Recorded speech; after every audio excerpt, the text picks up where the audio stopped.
everyone. I'm Lance Kablik. I'm the program coordinator for Restoring Takarunga Hauraki. I'm feeling my way into having a little Facebook Live post here leading up to our level 4 quarantine in New Zealand.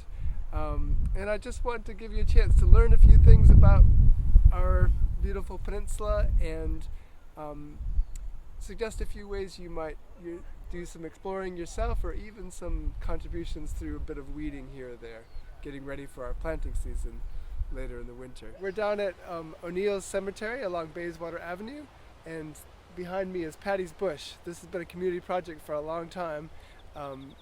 Georgina Greville and Chris Mullane and many other people have been involved with planting and lots of weeding that goes on here. So I wanted to show you one particular weed. Could be our weed of the month. It's a beautiful plant, but unfortunately it's a bit of a nightmare. It's called Blue Morning Glory. It's this color when the flowers mature, and we have these leaves which are deeply lobed, 3 lobes, very distinctive looking leaf, and you can see it growing up on the flax, on the harakeke stalk there, and it's smothering the coprosmas and the tikuka, the cabbage trees. It was all over here. We had a group from Chorus come, and they spent an entire day here weeding it out. So we've got a big head start, but there's still a lot of work to do. In fact, I'll introduce you to Michael, who's here leading a crew today on the last day before the quarantine. So they're keeping their distance, but doing a bit of work before we go into level 4. So, yep, this is an area that is going to need ongoing work, and you're always welcome to come down, maybe do a quick show you what you do to pull it out. What's your name? Michael Kinahan, working with New Zealand Biosecurity Services. I'm here at ONeil Cemetery for the day. So it's the day before the level 4. So yeah. What are you guys up to? Well, we're trying to keep things as normal as possible. Still working away, making sure that there's as few weeds as possible, trying to do the best work we can under the circumstances. Anywhere that people care makes things a lot more enjoyable, because it's nothing worse to spend 2 days of your life hiding through the forest and then to come back 3 weeks later and it's just as bad as it was when you left it. So places where there's a community group that really want to do the work, it just means it means a lot more for us to do and makes the job more worthwhile.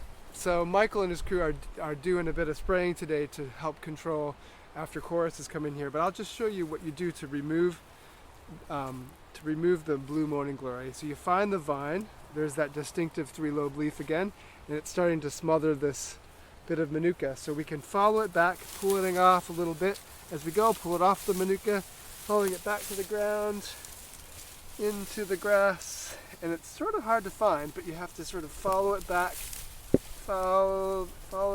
to where it's rooted and give it a yank, pull it up.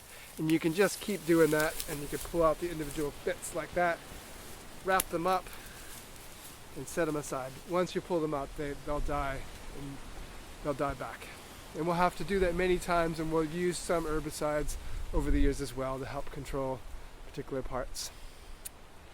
I want to introduce you to this plant here. It's called Pofifi. It's a native morning glory. So this, unlike the blue morning glory, which is a weed, this is a beautiful coastal plant.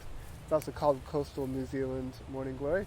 And it's growing over here, this native ribbonwood, but it's not smothering it. It's just, it grows for 2 years and then dies back. It doesn't have the woody stems that take over and crush it. So we're going to leave this one here along the Shoal Bay estuary. Shoal Bay is a significant ecological area within the region of Auckland. It hosts to many rare and interesting shorebirds, including our godwits, which have just left or maybe are just finishing leaving on their long journey up to Alaska from New Zealand, and then they'll be back, and we'll welcome them back in October. This coastal fringe is an important conservation priority for us for restoring Takarunga Hauraki. We're a community-led program, and part of what that community decided to do was restore this area along the fringe because there's some important birds and some important plants like this saltwater ribbonwood here that provide habitat and forage for our wildlife.